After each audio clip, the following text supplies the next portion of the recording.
क्या आपको पता है वन पीस कैसे एंड होगा और फाइनल बैटल में कौन किससे फाइट करेगा, लूफी इनू से या ब्लैकबीयर्ड लूफी से, और कौन किससे बिट्रे करेगा? अगर नहीं तो आपको ये वीडियो जरूर देखना चाहिए, कॉज इस वीडियो में लाफ्टेल की लोकेशन से लेकर वन पीस कैसे एंड होगा ना वो तो है ही, बट उसके साथ में इतने सारे सीक्रेट्स भी रिवील करने वाला हूँ। और वीडियो में एक बोनस सीक्रेट भी है जो किसी ने एक्सपेक्ट नहीं किया होगा, तो उसे मिस मत करना, cause One Piece full of secret से भरा है। जैसे कि लाफ्टेल जहाँ जाने के लिए 4 रोड पोनीग्लिप्स लगते हैं, बट कभी आपने ये सोचा है कि कोई बिना पोनीग्लिप्स के ऐसे ही रैंडमली या गलती से लाफ्टेल पे पहुंच जाए तो? कॉज वन पीस में बग्गी, लूफी और गॉड उसोप जैसे बहुत से लकी कैरेक्टर्स भी हैं, तो क्या ऐसा हो सकता है कि कोई लकी लाफ्टेल पे चला जाए? तो इसका जवाब है नहीं, क्योंकि लाफ्टेल तो यहाँ पर है ही नहीं, तो कोई कैसे वहां पर जा सकता है? कॉज मुझे ऐसा लगता है ना कि लाफ्टेल एक स्काई आइलैंड है, और वहां जाने के लिए सबसे पहले तो इन 4 रोड पोनीग्लिप्स में जिन आइलैंड या जगह के कोऑर्डिनेट्स दिए हैं ना, वहां जाना पड़ेगा। देन उन जगहों पे कुछ पजल या रिडल है वो सॉल्व करने होंगे, और जब कोई उन चारों रिडल्स को सॉल्व कर देगा ना, तब इनके मिडल से एक नॉकअप स्ट्रीम निकलेगी जो एक लिमिटेड टाइम के लिए होगी। तो उसके बंद होने से पहले वहां से लाफ्टेल की तरफ जाना होता है, बट उस सफर के लिए भी नामी जैसी नेविगेटर, सनी जैसी शिप और जिनबे जैसा हेल्समैन चाहिए, कॉज उन 4 आइलैंड और लाफ्टेल पे जाने का रास्ता बहुत टफ है। देन जब स्ट्रॉ हैट्स लाफ्टेल पे पहुंचेंगे ना, तो वहां उन्हें वन पीस का गार्ड मिलेगा जो इतने सालों से वन पीस को प्रोटेक्ट और जॉय बॉय के आने का इंतजार कर रहा था। और ये गार्ड इन दोनों में से कोई एक हो सकता है, या तो मंकी डी ड्रैगन या फिर गोल्डी रॉजर। जी हाँ गाइज, आप लोगों ने बिल्कुल सही सुना, पायरेट किंग गोल्डी रॉजर। अब ये सुनने के बाद बहुत से लोग कहेंगे कि भाई रॉजर को तो फर्स्ट एपिसोड से ही मरा हुआ दिखा रहे हैं, तो वो कैसे जिंदा होगा? आई नो ये सही है, और मेरे ख्याल से भी रॉजर मर चुका है, बट मैं बस ये कह रहा हूँ कि उसका कुछ पार्ट वहां पर हो सकता है, जस्ट लाइक फोर्थ होकागे मिनाटो जिसने अपना कुछ चक्रा नारुतो में रखा था, वैसे ही रॉजर ने भी लाफ्टेल से आने से पहले ऐसा ही कुछ किया होगा। और क्योंकि एंशिएंट किंगडम की टेक बहुत ही फ्यूचरिस्टिक है, तो शायद ये पॉसिबल भी हो सकता है, कॉज हमने ऑलरेडी ब्रूक को वापस जिंदा होते देखा है। तो मैं बस रॉजर की कुछ कॉन्शियसनेस का पार्ट वहां पर होने की बात कर रहा हूँ, जो सिर्फ नेक्स्ट पायरेट किंग या जॉय बॉय को कोई मैसेज देने के लिए हो। और रॉजर ने रेली को बोला भी था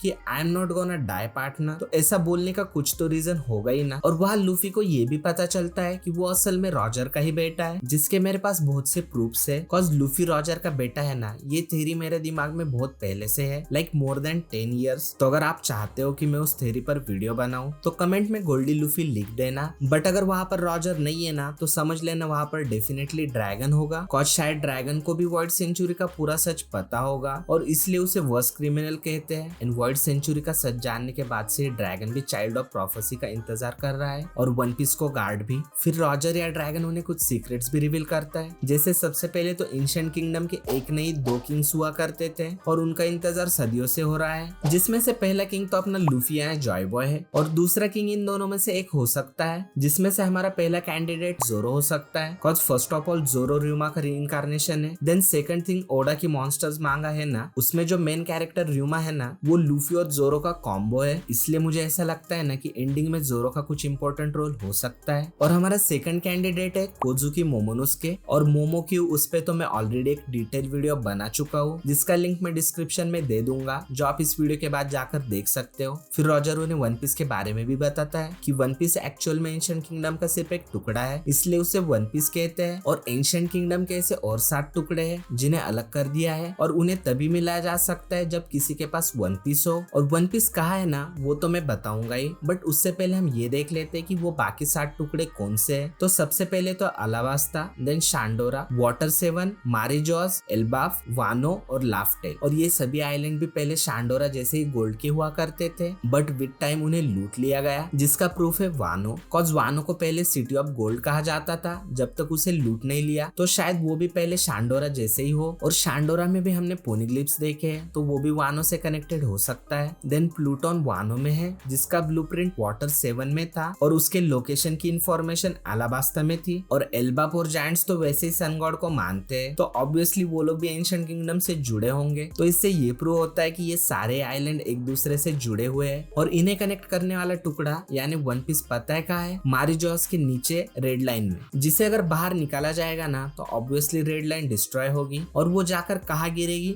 फिशमैन आइलैंड पे। और इसलिए मैडम शिरली ने फ्यूचर में देखा है कि लूफी फिशमैन आइलैंड को डिस्ट्रॉय करने वाला है, बट उससे पहले सारे फिशमैन नोआ की हेल्प से सरफेस पर आ जाएंगे। तो अब आप ये सोच रहे होंगे कि वन पीस अगर मारिजोस के नीचे है, तो वर्ल्ड गवर्नमेंट को लाफ्टेल से क्या खतरा है, और उन्होंने वहां जाने पे बैन क्यों लगाया है, या फिर वो खुद लाफ्ट टेल पे क्यों नहीं जाते? तो इसका आंसर बहुत ही सिंपल है कि वन पीस तक पहुंचने का रास्ता लाफ्ट टेल पे ही है, और उसे कैसे ओपन करना है, वन पीस कैसे एक्टिवेट होगा, ये सारी इन्फॉर्मेशन लाफ्ट टेल पर रखे गोल्डन पोनीग्लिफ में है, जिसके बारे में मैं ऑलरेडी लास्ट वीडियो में बता चुका हूँ। और वन पीस तक जाने के लिए जो गेट है ना, उसे सिर्फ वो 2 किंग्स ही खोल सकते हैं। बट जब लूफी और गैंग रॉजर से ये स्टोरी सुन रहे होते हैं ना, तब वहाँ बाकी लोग भी आ जाते हैं, जैसे कि इमू, ब्लैकबियर्ड, शैंक्स और गोरो से। फिर इमू उसोप या विवी को होस्टेज बना लेगा और लूफी को गेट खोलने बोलेगा। और अगर होस्टेज उसोप होता है ना, तो यही उसका ब्रेव वॉरियर ऑफ द सी बनने का चांस होगा। तो उसोप हिम्मत करके बोलेगा कि उसे बचाने की कोई जरूरत नहीं है। और हम सब लोग जानते हैं कि लूफी ऐसी सिचुएशंस में कुछ न कुछ एक्सट्रीम कर देता है, तो वो गेट को सिर्फ खोलेगा नहीं बल्कि सीधे डिस्ट्रॉय कर देगा, जिससे कि सभी लोग उस गेट से अंदर जा सकते हैं। और उस गेट के पार जो एंशिएंट किंगडम होगा ना, वो पूरा का पूरा ही सोने का होगा, जिसकी चमक से पूरा सी गोल्डन दिखने लगेगा, जैसे वन पीस के एक आउटरो सॉन्ग में दिखाया था ना। हाँ, सेम वैसे ही। और उस किंगडम पे गोल्ड तो होगा ही, बट सारे फ्यूचरिस्टिक वेपन्स भी होंगे, जिन्हें यूज करके कोई भी इस वर्ल्ड पे रूल कर सकता है। और ऑब्वियसली उस पावर को हासिल करके सभी लोग अपने अपने डिफरेंट गोल्स को अचीव करना चाहते हैं। लाइक इमू खुद के लिए और पावर चाहता है और उसे पूरे वर्ल्ड का गॉड बनना है, just like sun god Nika. Then बाकी पायरेट्स के भी ऐसे सिमिलर गोल्स हो सकते हैं, या फिर उन्हें सिर्फ ट्रेजर चाहिए। बट मेनली हमें लूफी और ब्लैकबीयर्ड के गोल को समझने की जरूरत है। और वैसे तो दोनों के गोल सिमिलर है, but at the same time different भी। और ये चीज हमें तब से दिखा रहे हैं जब से ब्लैकबीयर्ड को इंट्रोड्यूस कराया गया था। जैसे कि लूफी और ब्लैकबीयर्ड दोनों ही भुक्कड़ है, बट दोनों की फेवरेट डिशेस अलग अलग है। जैसे लूफी को मीट पसंद है तो टीच को पाए, और दोनों को एक दूसरे की फेवरेट डिशेस से नफरत है। देन जहाँ लूफी स्ट्रेट फॉरवर्ड फाइट करता है तो टीच प्लान करके। और सेम ऐसे इन दोनों के गोल्स भी है, जहाँ पर इन दोनों को पायरेट किंग बनना है। बट पायरेट किंग बनने के बाद दोनों ही उस पावर को डिफरेंटली यूज करना चाहते हैं। जैसे कि लूफी एक ऐसा किंगडम बनाएगा जहाँ कभी भी गरीबी, रेसिज्म और स्लेवरी ना हो और सबके पास फ्रीडम हो। But on the other hand Blackbeard एक ऐसा किंगडम बनाना चाहता है जहाँ सिर्फ उन लोगों को फ्रीडम हो जो उसके फॉलोअर्स हो, just like current behave island, जहाँ सारे पायरेट्स गैदर होते हैं, पार्टीज होती है, वहाँ सारी फ्रीडम है, बट सिर्फ उन लोगों को जो ब्लैकबीयर्ड को सर्व करते हैं। तो ऐसे डिफरेंट गोल्स होने की वजह से सभी पायरेट्स, मरीन्स, वर्ल्ड गवर्नमेंट और रिवोल्यूशनरी आर्मी का बैटल रॉयल होगा। Then according to their goals सभी लोग 3 मेजर टीम्स में बढ़ जाएंगे, जैसे कि लूफी के साथ स्ट्रॉ हैट्स, उनकी अलायंस, और वो लोग होंगे जिनकी लूफी ने कभी हेल्प की थी, जैसे फिशमैन, देन टोनाटा, अलाबास्ता आर्मी, अमेजोन लिली की आर्मी, शैंडियंस और तो जायंट्स भी लूफी के साइड से फाइट करेंगे, कॉज वो लोग सन गॉड को वर्शिप करते हैं। एंड रेड हेयर पायरेट्स और रिवोल्यूशनरी आर्मी भी लूफी का ही साथ देगी, और कुछ वर्स्ट जनरेशन के मेंबर्स भी। देन इमू के साथ गोरो से होली नाइट्स, एडमिरल्स, नेवी और अलाइड नेशंस की आर्मीज होंगी। देन ब्लैकबीयर्ड ऑलरेडी बिहाव पे रूल करता है, जो कि एक पायरेट आइलैंड है, और साथ ही वो एक योनको भी है, जिसकी वजह से उसके पास भी बहुत सा मैन पावर होगा। और उसके कैप्टन्स तो स्ट्रॉन्ग है ही, बट करीबू और उसके जैसे कुछ उसके फैंस भी हो सकते हैं। और शायद लूफी के पुराने एनिमीज ब्लैकबीयर्ड की साइड से आ सकते हैं, जैसे कि एनएल या डोफ्लेमिंगो। और ये भी हो सकता है कि उस टाइम पे इन तीनों ग्रुप्स के पास एक एक एंशिएंट वेपन्स भी हो। कुछ शिराओशी डेफिनेटली लूफी का ही साथ देगी, अनलेस उसकी भी पिछले पोसाइडन जैसी कोई मजबूरी ना हो, जो मैंने इस वीडियो में बताया था। देन यूरेनस का लोकेशन अननोन है, तो शायद वो वर्ल्ड गवर्नमेंट के पास हो,